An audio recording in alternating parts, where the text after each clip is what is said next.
Amém, irmãos. Hoje damos continuidade ao estudo do Evangelho de Lucas, o Evangelho do Senhor Jesus Cristo, segundo Lucas.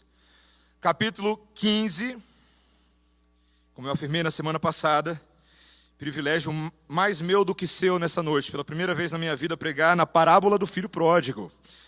Parábola do filho pródigo. E privilégio de todos nós, meus irmãos, o fato de que o Senhor, ainda que com histórias conhecidas já de muitos de nós, continua pregando o mesmo evangelho poderoso, profundo, o evangelho que transforma e o evangelho que aponta para a ressurreição que gozamos nele.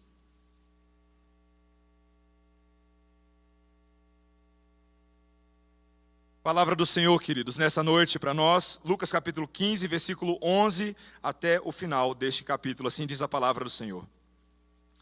Continuou, certo homem tinha 2 filhos. O mais moço deles disse ao pai: Pai, dá-me a parte dos bens que me cabe. E ele lhes repartiu os haveres. Passados não muitos dias, o filho mais moço, ajuntando tudo o que era seu, partiu para uma terra distante, e lá dissipou todos os seus bens, vivendo dissolutamente. Depois de ter consumido tudo, sobreveio àquele país uma grande fome, e ele começou a passar necessidade. Então ele foi e se agregou a um dos cidadãos daquela terra, e este o mandou para os seus campos a guardar porcos. Ali desejava ele fartar-se das alfarrobas que os porcos comiam, mas ninguém lhe dava nada. Então, caindo em si, disse: Quantos trabalhadores de meu pai têm pão com fartura, e eu aqui morro de fome? Levantar-me-ei e irei ter com meu pai, e lhe direi: Pai, pequei contra o céu e diante de ti, já não sou digno de ser chamado teu filho. Trata-me como um dos teus trabalhadores. E levantando-se foi para o seu pai. Vinha ele ainda longe, quando seu pai o avistou, e compadecido dele, correndo, o abraçou e o beijou. E o filho lhe disse: Pai, pequei contra o céu e diante de ti, já não sou digno de ser chamado teu filho. O pai, porém, disse aos seus servos: Trazei depressa a melhor roupa, vestiu, ponde-lhe um anel no dedo e sandálias nos pés. Trazei também e matai o novilho cevado. Comamos e regozijemo-nos, porque este meu filho estava morto e reviveu, estava perdido e foi achado. E começaram a regozijar-se. Ora, o filho mais velho estivera no campo, e quando voltava, ao aproximar-se da casa, ouviu a música e as danças. Chamou um dos criados e perguntou-lhe que era aquilo. E ele informou: Veio teu irmão e teu pai mandou matar o novilho cevado, porque o recuperou com saúde. Ele se indignou e não queria entrar. Saindo, porém, o pai procurava conciliá-lo. Mas ele respondeu a seu pai: Há tantos anos que te sirvo, sem jamais transgredir uma ordem tua, e nunca me deste um cabrito sequer para alegrar-me com os meus amigos. Vindo, porém, esse teu filho, que desperdiçou os teus bens com meretrizes, tu mandaste matar para ele um novilho cevado? Então lhe respondeu o pai: Meu filho, tu sempre estás comigo. Tudo o que é meu é teu. Entretanto, era preciso que nos regozijássemos e nos alegrássemos, porque este teu irmão estava morto e reviveu, estava perdido e foi achado. Essa é a palavra do Senhor. Oremos. Santo Deus, a tua palavra é tão poderosa, tão profunda, tão cheia de vida e de detalhes que nos comunicam a tua vontade a nós nessa noite. Dá-nos, Senhor, entendimento da tua parte, operação sobrenatural do Espírito Santo em nossos corações, de tal forma a quebrar a nossa resistência e de tal forma a quebrar também, Senhor, quaisquer obstáculos que possam impedir de nessa noite ouvirmos claramente a tua voz falando em nosso meio, por meio da tua palavra. É o que te pedimos em nome de Jesus. Amém. Sem sombra de dúvidas, a parábola do filho pródigo é a mais popular de todos os tempos. Ela é tão popular que ela vai muito além daquilo que nós consideramos os círculos protestantes. Ela tem uma série de interpretações e alegorias modernas. Eu mesmo fui muito impactado quando eu atentei para essa parábola a primeira vez. Eu lembro quando eu tinha ali os meus 6 para 7 anos de idade, e eu lembro, o meu pai me levou para um acampamento, um retiro no Palavra da Vida de Atibaia, lá no interior de São Paulo. E a equipe do Palavra da Vida fez uma encenação da parábola do filho pródigo. Eu tinha apenas 6, 7 anos de idade, e eu lembro do impacto que aquela parábola teve sobre mim. E a pergunta que nós devemos fazer é: por que essa parábola é tão sucedida, tão bem sucedida? Por que ela é tão famosa? Por que ela é mais famosa do que as outras parábolas?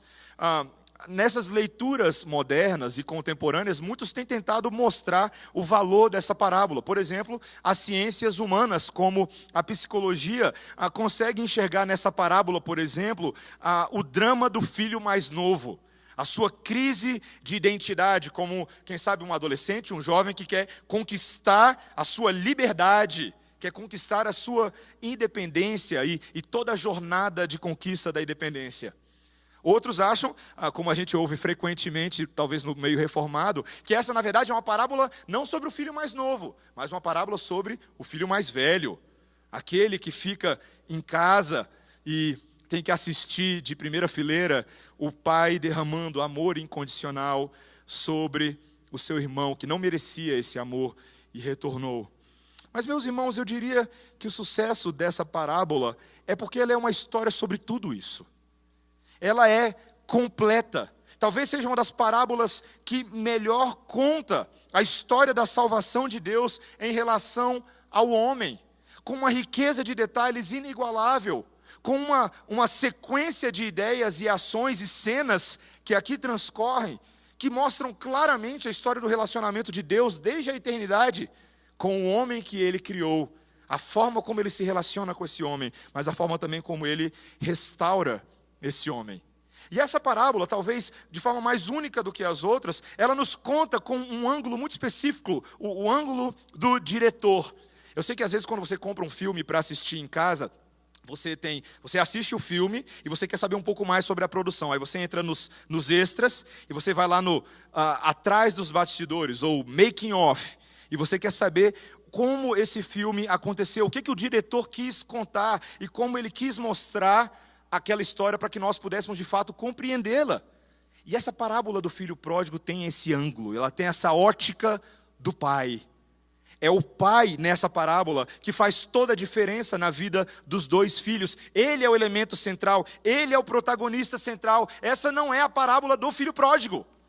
Essa é a parábola do pai que ama o filho pródigo. Essa não é a parábola do filho turrão em casa. É a parábola do pai que ama o filho turrão em casa. Essa parábola ensina muito mais sobre Deus do que nós mesmos, queridos. E nós precisamos atentar. É a história da graça de Deus que reconcilia aqueles que se afastam por vontade própria e nos convida agora a compartilharmos do mesmo coração perdoador do Pai. E essa parábola, ela tem aqui, eu identifiquei pelo menos 3 atos ou 3 cenas que são nos contadas nesse filme. A primeira cena, se a gente pudesse dar um nome, é a cena da perdição deliberada, o afastamento do filho mais novo. Depois, nós temos a cena da reconciliação inesperada, a recepção e o perdão do pai. E depois nós temos a cena da inquietação despropositada, o turrão em casa e como o pai lida com ele. Vejamos essa perdição deliberada. O texto começa com uma palavrinha que faz toda a diferença para a gente, versículo 11. Veja, ele fala o quê? Qual que é a palavra que aparece aí, a primeira? Continuou. Isso é muito importante. Queridos, quando a gente faz exegese bíblica, quando a gente estuda a palavra, os detalhes importam bastante. Se ele está continuando algo, significa que aquilo que estudamos na semana passada, a parábola do pastor que vai em direção à ovelha e a parábola da mulher que acha a sua dracma perdida, estão todas dentro da mesma temática. Seria impossível você compreender totalmente a parábola do filho pródigo, ignorando que o Senhor Jesus Cristo já vem contando outras histórias. A história de um Deus que vai na direção dos perdidos. Um Deus que resgata e faz uma grande festa quando Ele resgata aqueles que estavam afastados. Mas a parábola do filho pródigo é um pouquinho diferente. Porque ela começa com esse versículo 11, um homem que tinha 2 filhos. A gente tem que ter muito cuidado quando a gente especula em parábolas, porque parábolas são histórias fictícias. Eu sei que tem muitos livros aí hoje em dia que criam grande especulação e imaginam histórias. Será que esse homem tinha uma esposa? Cadê a esposa desse homem? O texto não fala da esposa, gente. E ela não importa para a história. O foco da história está no pai, no relacionamento dele com esses 2 filhos. E o texto nos conta, a partir do versículo 12, que o mais novinho, o caçula desses filhos, vai na direção do pai um belo dia, sem nenhum propósito que antecipava aquilo, e ele pede para o seu pai a sua parte da herança. Pais, quantas vezes um filho seu já chegou e fez isso com você? Para pensar. Quero minha parte da herança. 12 anos, não sabe fazer nada da vida. Quero minha parte da herança. Talvez esse aqui fosse um pouco mais velho, bem provavelmente. Mas esse é um grande susto para aquele pai. De fato era um pedido completamente descabido, não fazia nenhum sentido, em primeiro lugar, porque o pai ainda estava vivo. Aquele homem não havia falecido, mas esse rapaz no seu coração já estava desconstruindo o seu laço familiar com relação ao seu pai e com relação à sua família. Ele está antecipando afetivamente a morte do seu pai. Coloque-se no lugar de um pai e ouça esse pedido. Ele pede a sua parte dos bens, a parte que lhe cabe. Não era apenas uma afronta, um desrespeito à autoridade desse pai, mas era muito mais algo emotivo, algo emocional e sentimental que estava em jogo aqui. Talvez um pai mais autoritativo ouviria essa requisição juvenil desse jovem e falasse assim: vai para o seu quarto fazer alguma coisa da sua vida que você não sabe o que você está pedindo. Mas não é isso que esse pai faz. Ele acata o pedido e concede o pedido. O texto nos diz, no versículo 12, que ele reparte os haveres, a parte que cabia àquele mais jovem. Meus irmãos, às vezes a gente não consegue entender muito a situação que pais e mães ficam. Eu trabalho com aconselhamento de pais, frequentemente, apesar de eu mesmo ter me tornado pai biológico recentemente. Sou apenas pai espiritual há mais tempo. E eu agora consigo ver claramente que existem certas encruzilhadas da vida que os pais não sabem como responder a determinadas situações. É difícil, é complicado ser pai. Filhos fazem birra, filhos fazem mimo, filhos jogam com a emoção dos pais, jogando pais contra os seus próprios cônjuges. Mas esse é um pedido que ele decide ceder, meus irmãos. Filhos, às vezes, já adultos que acham que são donos do seu próprio nariz, ainda que dependam do dinheiro do papai e do dinheiro da mamãe. Às vezes Deus faz isso com a gente. Às vezes Deus, Ele simplesmente permite que nós possamos dar vazão a alguns desejos do nosso coração. Isso é algo surpreendente sobre o nosso Deus. Eu e você sabemos que as nossas orações nem sempre são as melhores. E às vezes Deus dá aquilo que a gente pede. Não porque é necessariamente o melhor para nós, mas porque Deus deseja ensinar algo naquela situação.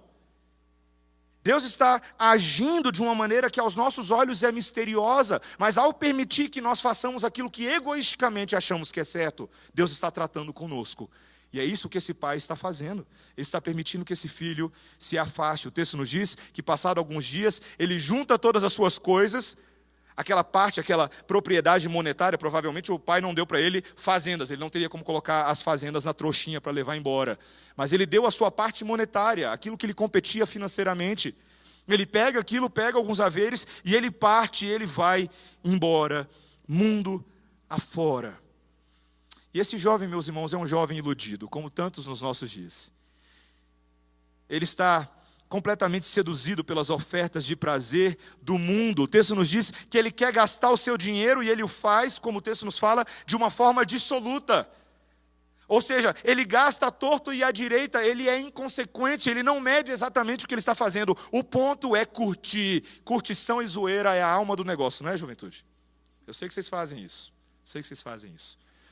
Fugir dos problemas, correr das responsabilidades de casa. Para que ajudar o meu pai na fazenda, se eu posso pegar esse dinheirão todo? E o próprio texto deixa claro que ele utilizou com prostitutas, ele utiliza com amigos, e ele vai mundo afora. Essa é uma história muito comum na igreja, não é verdade? Pastores observam com frequência suas ovelhas de repente se afastando e testando os prazeres desse mundo, uma vez que são seduzidos por esse hedonismo da pós-modernidade. Hedonismo, esse prazer pelo prazer, a busca insaciável de prazer, até que estejamos saturados e cheios de chocolate. É assim que funciona. O mundo estimula isso. É impossível você passar pela sua timeline lá do Facebook, ou verificar o seu Instagram, ou conversar com alguém que não esteja tentando você a fazer alguma coisa para te deixar mais feliz, mais satisfeito, mais completo. E é isso que esse jovem está fazendo. Ele não quer saber de responsabilidade. Jovens, eu estou falando com vocês hoje à noite com todas as letras. Cuidado. Cuidado. Cuidado para que você não seja do mundão. E isso é muito mais do que jargão evangélico. Às vezes a gente fala mundão como se fosse um jargão evangélico. Mas cuidado, queridos. Porque esse mundo é mestre e expert em sedução. Ele sabe fazer isso muito bem. E ele te dá a sensação e o prazer temporário de que se você fizer essas coisas, se você der vazão a tudo que o seu coração quer fazer, ou aquilo que seus amigos dizem para você fazer, que você será plenamente feliz. Que se você fizer todas as viagens aí afora, que se você consumir todas as substâncias aparentemente ilícitas, ou até aquelas coisas que não parecem assim tão ruins, se você tiver todas as conquistas de todos os diplomas acadêmicos, se você passar em todos os concursos, e eu conheço alguns que não se satisfazem em passar em 1 ou 2 concursos, ele tem que ser o melhor. Ele tem que se provar para os outros como o melhor. Queridos, esse mundo tem uma série de ídolos que constantemente batalham pelo espaço do nosso coração e tantas vezes eles são invisíveis. Os piores ídolos são de fato aqueles que nós não conseguimos ver, como o pastor Tim Keller fala no seu livro Deuses Falsos. E ídolos são sutis, ídolos são tão ardilosos e tão espertos. Queridos, esses prazeres, esse mundo de ilusões, não passa de uma miragem no deserto. E o texto nos conta claramente que a vida desse jovem, a curtição desse jovem, tem data limite, tem um prazo. O texto nos fala, a partir do versículo 14, veja comigo: depois de ter consumido tudo, sobreveio àquele país uma grande fome, e ele começou a passar necessidade. Então ele foi e se agregou a um dos cidadãos daquela terra, e este o mandou para os seus campos aguardar porcos.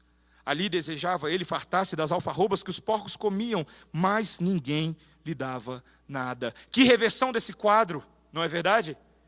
Porque de fato, queridos, nesse mundo havereis de ter fome, e o seu dinheiro é incapaz de te sustentar para sempre nesse mundo.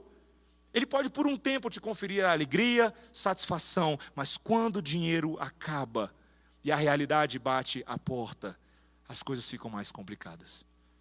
Eu tenho um amigo, um grande amigo de infância, que passou exatamente por essa situação. Saiu de casa ainda novo, colocou um bebê numa barriga de uma moça adolescente, ele mais novo do que ela, e achou que estava fazendo tudo direitinho. Segundo a sua cabeça, ele se achava muito maduro. E não muitos meses atrás, ele veio bater na porta dos pais com o rabo entre as pernas. Raquítico, absolutamente magro, detonado pelas drogas. A cabeça completamente alterada, não apenas pelos produtos químicos que ele ingeriu, mas pelas ideias que ele contraiu nesse mundo.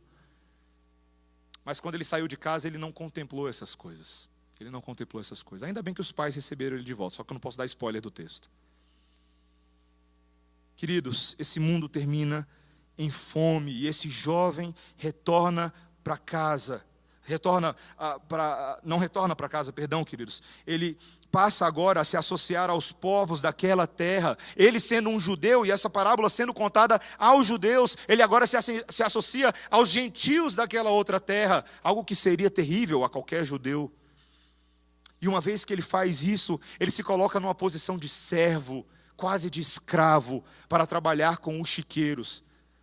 De acordo com as leis cerimoniais dos judeus, isso seria uma das maiores humilhações que existia, porque os porcos eram considerados animais imundos, assim como os próprios gentios eram imundos para os judeus. E esse jovem se envolve com a total imundícia daquela terra. Pessoas cerimonialmente imundas, animais cerimonialmente imundos. A situação não para por aí, queridos. Porque você acha que pelo menos ele vai conseguir comer a comida dos porcos, não é verdade? Mas fato é que os próprios gentios o veem com desgosto, o veem com desprezo. Alguém que havia afundado nos níveis mais baixos de honradez. Meus irmãos, o Senhor de vez em quando permite isso. Ele permite isso. Ele permite que você faça tudo o que você deseja fazer, para você ver aonde esse túnel vai dar. E para que quando você chegar lá, você uma vez agora completamente desprovido dos seus recursos, das suas capacidades, do seu talento, das suas habilidades de se manter respirando, que você agora possa contemplar o fundo do poço e falar, daqui não dá para passar, daqui não dá para passar. O Senhor permite isso, queridos.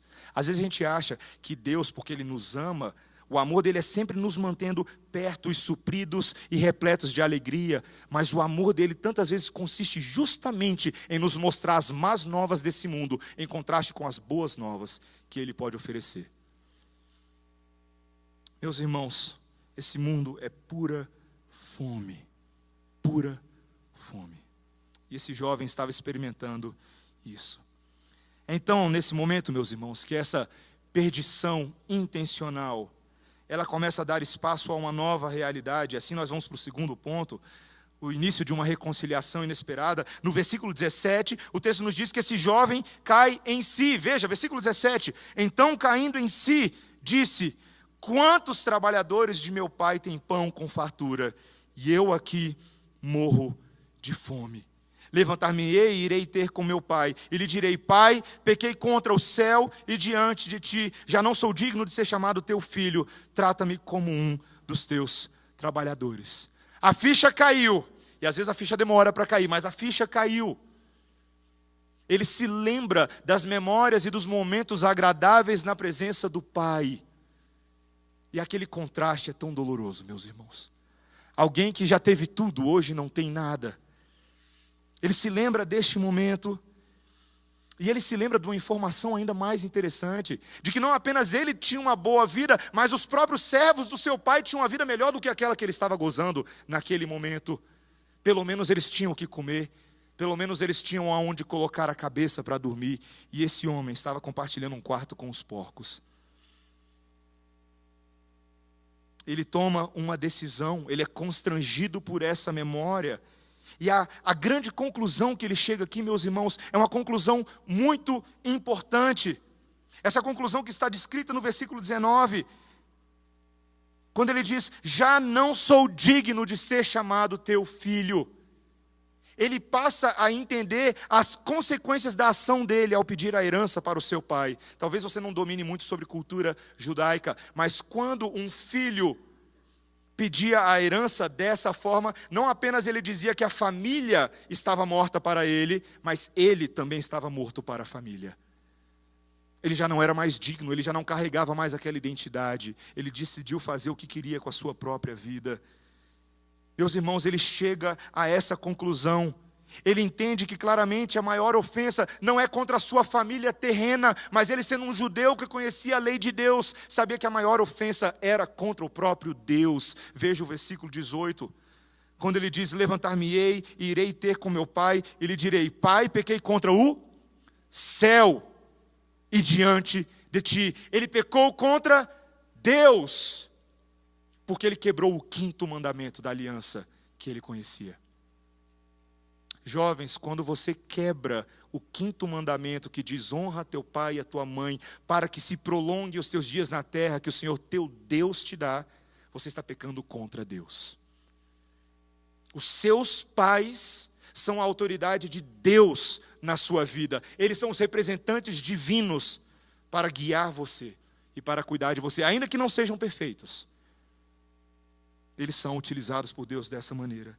E ele chega a essa conclusão, e ele toma uma decisão que começa a simbolizar o arrependimento dele. Versículo 20, e levantando-se foi para o seu pai. Ele toma uma decisão, ele não fica lambendo os seus próprios cotovelos, ele não fica de mimimi, ele não fica remoendo, ele toma uma decisão. E queridos, arrependimento implica em reconhecer e agir, reconhecer o seu pecado e tomar uma decisão. É o que ele decide fazer, ainda que o custo seja da sua própria humilhação, de alguém que perdeu a confiança do seu pai. Se a história parasse por aqui, a gente ficaria num suspense danado, não é verdade? Quando você está numa sala de cinema, que nem aconteceu comigo outro dia, e o filme parou no meio, e ninguém sabia explicar o que tinha acontecido. Depois a gente descobre que uma criança lá fora bateu no alarme de incêndio e pararam todos os filmes do Pier 21.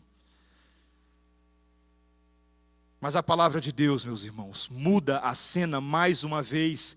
E ela tira o foco agora da situação perdida desse jovem, e ela passa a falar do pai no versículo 20. Vinha ele ainda longe, quando seu pai o avistou. O pai, à distância, consegue vê-lo. Provavelmente o pai se encontrava no campo, com os seus servos, trabalhando na fazenda, trabalhando nas suas propriedades. E quando o pai o enxerga, meus irmãos, o seu primeiro sentimento é um sentimento de compaixão. Eu, se fosse esse pai não seria o meu primeiro sentimento. Eu admito, seria um sentimento de raiva, de rancor, de ódio. Um sentimento de, eu te falei. Eu não te falei o que ia acontecer?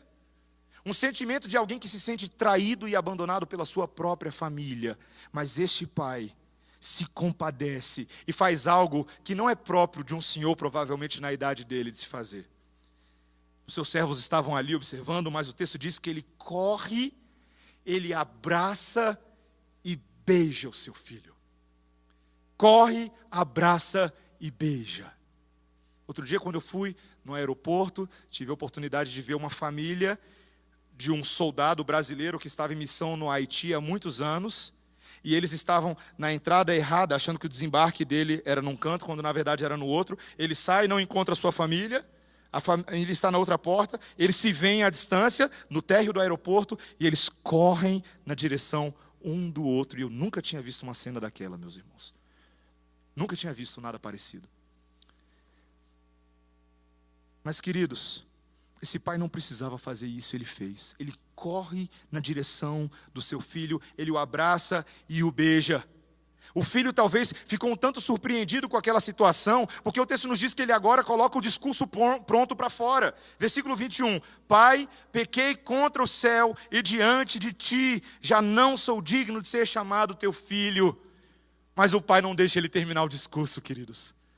O pai não deixa ele chegar na parte onde ele aceita ser apenas um trabalhador. O versículo 22 nos diz que ele diz aos seus servos imediatamente: trazei depressa a melhor roupa, vestiu, ponde-lhe um anel no dedo e sandálias nos pés, trazei também, matai um novilho cevado, comamos e regozijemo-nos. Queridos, aquele pai institui uma festa na hora, naquele momento. Não estava programado, não tinha nada disso, mas aquele que estava perdido será tratado agora como um rei, como um filho restituído à casa. A explicação teológica, queridos, o versículo 24, para nós ele é tão precioso essa noite, porque ele é a explicação teológica e não psicológica, e não humanista, e não apenas histórica dessa parábola, mas a explicação teológica do Senhor e espiritual. Versículo 24, porque este meu filho estava morto e reviveu, estava perdido e foi achado. O entendimento daquele pai, as palavras que ele pronuncia, são palavras de ressurreição. O seu filho estava morto, não apenas socialmente morto, espiritualmente morto, afastado do Senhor, afastado do pacto, afastado das benesses da família da fé. Mas ele reviveu. Ele reviveu. Meus irmãos, nós precisamos nos lembrar como que funciona o processo de salvação nas Escrituras Sagradas. O fato de que Deus estabelece conosco uma história na humanidade, a história do relacionamento entre Deus e o homem. E nessa história, Deus cria um homem bom e moralmente bom para habitar num jardim muito bom. Adão e Eva gozavam da presença do Senhor todos os dias da sua vida.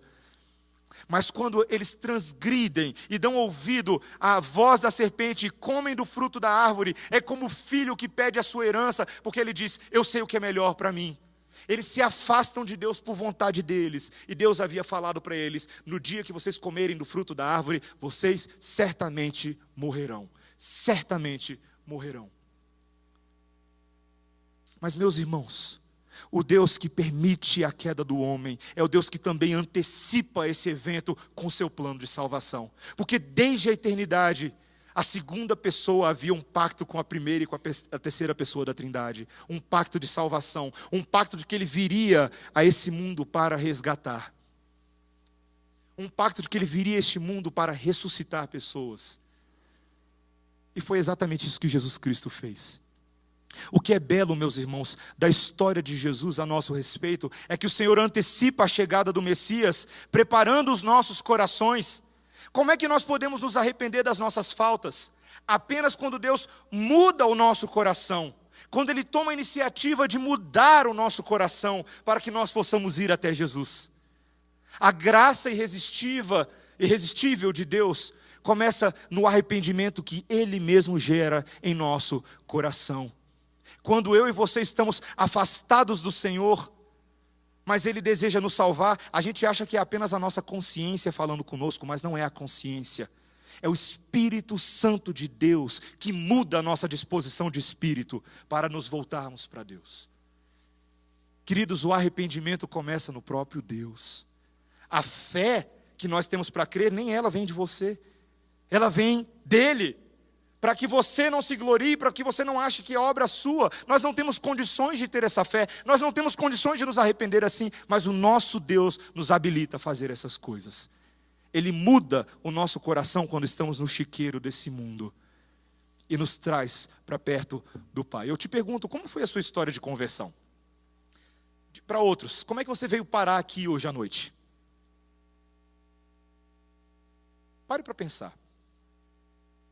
Você acha que você um belo dia, você descobriu a roda e você falou assim, olha, eu entendo agora com toda a minha capacidade, porque eu li a Bíblia toda, eu já conversei com todos os teólogos possíveis, eu já li todos os livros possíveis, agora eu tenho um entendimento claro e racional de que eu preciso crer em Deus. Não é assim que acontece, meus irmãos. Deus utiliza circunstâncias, pessoas, momentos, ocasiões para mudar o seu coração, constrangê-lo quanto ao seu pecado e trazê-lo para perto. O que é mais maravilhoso, meus irmãos, é a forma como Deus nos recebe. É a forma como Deus nos recebe. Eu e você estamos aqui hoje à noite como pecadores, graves pecadores, criminosos que semana após semana fazem aquilo que é mal perante os olhos do Senhor. E mesmo assim, meus irmãos, o Senhor abre os seus braços, corre na nossa direção, nos abraça, nos beija, coloca uma sandália nos nossos pés, um anel nos nossos dedos e fala, você não é servo apenas, você é filho de Deus. Você ama esse amor de Deus por você? Eu te faço essa pergunta hoje à noite. Você ama o fato de que Ele te amou primeiro e você pode agora amá-lo em resposta àquilo que Ele faz por você? O fato que Ele não deixou você naquele chiqueiro onde você sabe onde você estava. Ele não fez isso, meus irmãos. Ele nos ama de forma incondicional. Queridos, Deus não começa um relacionamento conosco jogando na nossa cara tudo aquilo que nós fizemos de errado. Sabe por quê? Porque Ele joga todas essas coisas em Cristo Jesus na cruz do Calvário. E o resultado deste amor é o que eu e você recebemos. É o que Ele faz por nós. Ele nos recebe, Ele nos abraça, Ele nos acolhe. E é a partir da realidade desse amor que Ele nos trata, que Ele nos disciplina, que Ele nos constrange. Meus irmãos, que reconciliação surpreendente. Eu e você não tínhamos condições de receber isso. Mas essa história não para por aí e ela termina com uma última cena. Ela não para na reconciliação inesperada, mas ela tem agora uma certa inquietação despropositada de um terceiro e último personagem. O filho mais velho, que aparece no início da história e agora aparece de novo. No versículo 25, quando ele está retornando para casa, aquele que estava no campo, E ele chega perto de casa e ele está ouvindo uma festa lá dentro. Uma grande festa. Estranho, né? O som do papai ligado. Tunts, tunts, tunts, tunts, tunts, tunts. O que está acontecendo? Ninguém me falou nada, eu não recebi convite, não me mandaram convite no grupo do WhatsApp, nem no Facebook, não estou sabendo de nada. Ele chega e ele pergunta para o primeiro servo que ele encontra o que está acontecendo, e esse servo simplesmente relata tudo o que aconteceu naquele momento. Versículo 26, 27, veio teu irmão e teu pai mandou matar um novilho cevado, porque o recuperou com saúde. O irmão dele, que estava perdido, foi achado. Aquele que estava abandonado, foi achado. Você acha que ele ia fazer uma grande festa como pai, não é verdade? Mas não é isso que ele faz. O texto nos diz claramente que ele ficou indignado. Indignado, meus irmãos. E ele não queria entrar na festa. Ele não queria ter parte com aquilo. Ele não aprovava as ações do pai e nem do seu irmão. Não, ele prefere não se meter com esse tipo de coisa. E o texto traz para a gente agora, nesse momento, um detalhe que é muitíssimo importante para mim e para você. Porque ele revela o caráter do meu e do seu Deus. O texto nos diz, veja, versículo 29. Perdão, versículo 28. Ele se indignou e não queria entrar, saindo, porém, o pai procurava conciliá-lo. Ele não quer entrar, mas quem é que vai lá fora? O pai, o anfitrião da festa, abandona os seus servos, abandona o seu convidado, a dança, a música, e ele dedica tempo ao seu outro filho. Meus irmãos, isso é impressionante, porque pais terrenos, tantas vezes têm as suas preferências, eles têm as suas prioridades. Eu estou focado com esse filho agora, eu não tenho tempo para você, mas este pai é um pai que cuida de toda a sua casa. Ele cuida do que estava perdido e cuida também deste outro que também está perdido. Sem entender, sem aceitar. Versículo 29. Mas ele respondeu ao seu pai: há tantos anos que te sirvo, sem jamais transgredir uma ordem tua, e tu nunca me deste um cabrito sequer para alegrar-me com os meus amigos. Vindo, porém, esse teu filho, que desperdiçou os teus bens como meretrizes, tu mandaste matar para ele um novilho cevado. Onde é que estava o coração deste filho mais velho? Era o coração de alguém que amava o seu pai e amava o seu irmão? Não. Meus irmãos, o que é impressionante dessa parábola é que o coração do filho mais velho é igual ao coração do filho mais novo. Só que ele não teve coragem de pedir antes. Veja que o interesse dele é numa relação de barganha com o seu pai. Eu sempre estive na sua casa, eu sempre obedeci a sua lei, e você nunca me deu um presentinho sequer. Um presentinho. A minha parte. Meus irmãos, o coração desse filho mais novo é tão corrupto quanto do filho mais velho. Do filho mais velho quanto mais do filho mais novo. Queridos, tantas vezes, aqueles que estão dentro da casa do Pai estão tão perdidos quanto os que estão lá fora. A religiosidade farisaica representada aqui, porque essa é a figura dos fariseus para quem o Senhor Jesus Cristo estava anunciando essa parábola. Essa religiosidade fria se manifestava nessas palavras. Palavras de alguém que não está alinhado com o seu pai sentimentalmente, afetivamente, emocionalmente. Alguém que não compartilha da mesma alegria. Alguém que só consegue enxergar no seu irmão.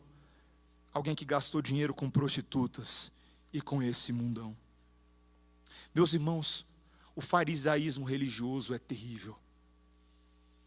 Porque não somente ele nos diz que nós mesmos estamos perdidos quando assim agimos, quando ele nos mostra também que nós não nos sensibilizamos com aqueles que passam a chegar na casa do Pai, sendo recuperados de um mundo de pecado, de um mundo de perdição.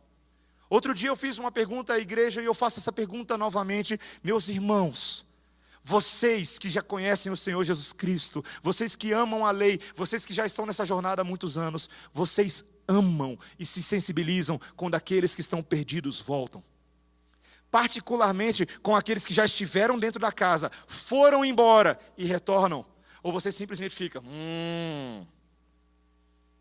tá aí, bonitão, quebrou a cara, toma, bem feito. Queridos, como nós somos insensíveis. Como nós somos egoístas. Queremos o amor do Pai só para a gente. Queremos manter o nosso lar quentinho. Não queremos abrir as nossas portas para ninguém. Isso se manifesta, eu estava conversando com um dos nossos jovens esse dia, na forma como nós recebemos visitantes na igreja. Eu sei que muitos já são membros da igreja hoje à noite, e outros não são membros ainda, são visitantes. E eu pergunto para você que é membro, você tem recebido os seus visitantes que vêm hoje à noite, e têm vindo, como alguém que se importa com a situação deles? Como alguém que quer conhecer a história deles? Como alguém que quer compartilhar das benesses dessa casa com eles? Como alguém que não quer ter o seu pai egoisticamente só para você? Você tem integrado essas pessoas? Ou você sempre fica na panelinha dos fariseus? A panelinha daqueles que ficam regurgitando uma espécie de calvinismo que não é o verdadeiro calvinismo, legalista, um calvinismo que não ama, um calvinismo que não se importa, como de fato o verdadeiro calvinismo reformado faz historicamente. Cuidado, cuidado. A denúncia do farisaísmo desses homens, muitas vezes é a denúncia do nosso farisaísmo. Meus irmãos, o pai tenta consolar e sensibilizar o coração deste filho de uma forma maravilhosa. Veja o que ele diz claramente no versículo 31. Então lhe respondeu o pai: meu filho, ele chama de filho, você também é filho. Tu sempre estás comigo, tudo que é meu é teu.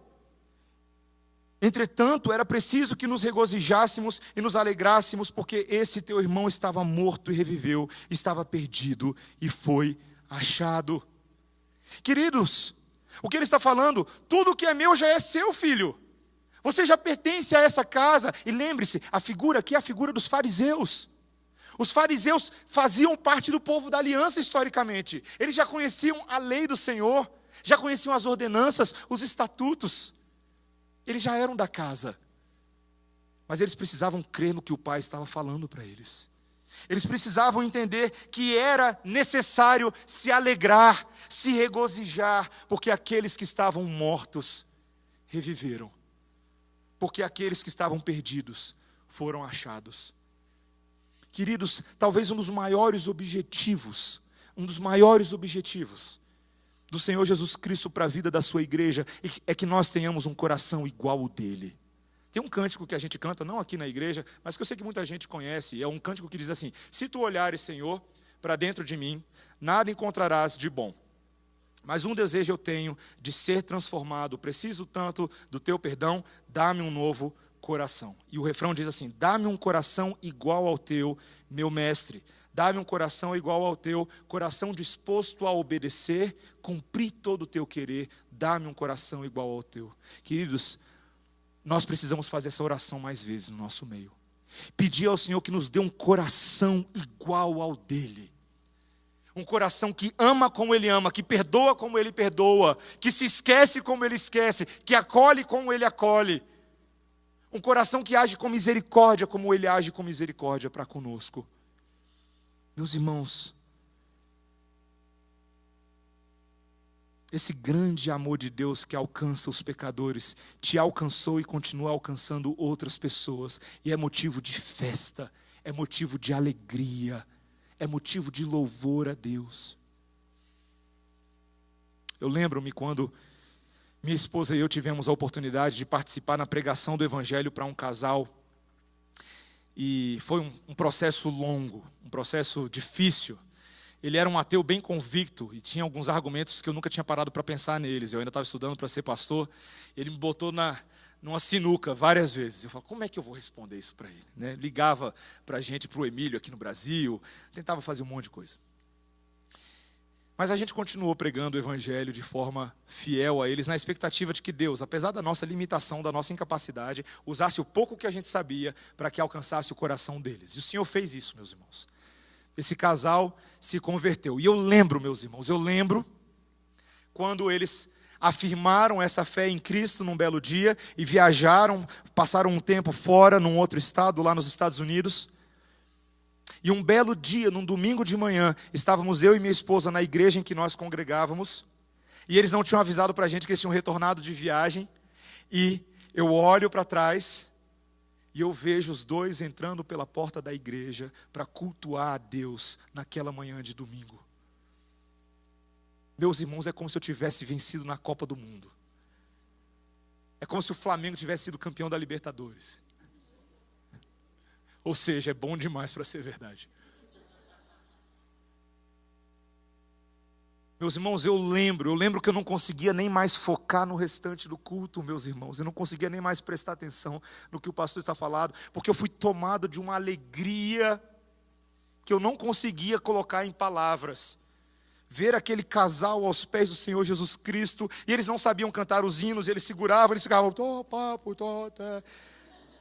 Mas era tão bonito, meus irmãos, era tão belo, era tão maravilhoso, porque agora eles faziam parte da família, eles estavam mortos e eles foram ressurretos pelo Senhor Jesus. Queridos, nós temos que amar isso. Não existe maior alegria para o povo de Deus nesse mundo do que ver pessoas pecadoras se convertendo aos pés do Senhor Jesus. Não existe maior alegria. Essa é a maior alegria que nós podemos ter nesse mundo, depois da nossa salvação, é claro. Essa é a maior alegria. Essa é a história. Esse é o filme que está sendo contado. Essas são as cenas que estão acontecendo neste mundo, se desenrolando diante dos nossos olhos. E o nosso Deus nessa noite está convidando a mim e a você para que tenhamos a ótica do diretor do filme. Para que nós entremos nos extras, estejamos interessados em entender o que está acontecendo. Esse é o convite do Senhor para mim e para você nessa noite. Todos os personagens estão aqui. Os perdidos, que foram para o mundão e foram achados.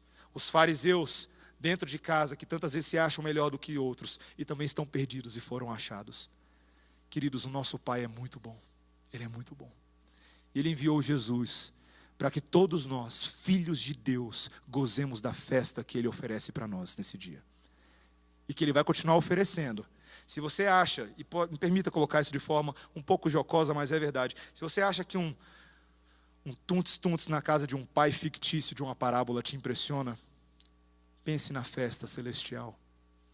Pense na prévia, na alegria, quando perdidos de todas as partes do mundo, de todas as nações, tribos, línguas, estarão ressurretos na presença daquele que foi o primeiro a ressuscitar, o primogênito dos mortos. Vai ser bom demais. Vai ser bom demais. Que o Senhor continue enchendo o nosso coração com essa esperança, meus irmãos, que nós trabalhemos hoje para correr na direção dos perdidos, abraçá-los, beijá-los, colocar um anel no dedo deles, sandália, túnica e trazê-los para dentro de casa. Amém? Vamos orar, irmãos. Senhor Deus, nós te amamos porque o Senhor nos amou primeiro. E nessa noite nós podemos compartilhar dos recursos da tua graça, dos meios de graça, porque o Senhor nos trouxe para dentro de casa, e é dentro de casa, Senhor, que nós podemos nos alegrar.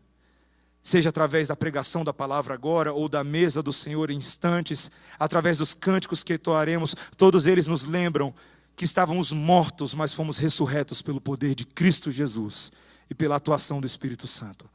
Senhor, torna-nos participantes da missão de trazer outros perdidos à tua presença. Dá-nos um coração igual ao teu, ó Mestre. Um coração disposto a obedecer, cumprir o teu querer, perdoar, amar e acolher em nome de Jesus. Amém. Amém. Vamos ficar de pé, irmãos. Vamos cantar em resposta à pregação da palavra, em preparação à mesa do Senhor.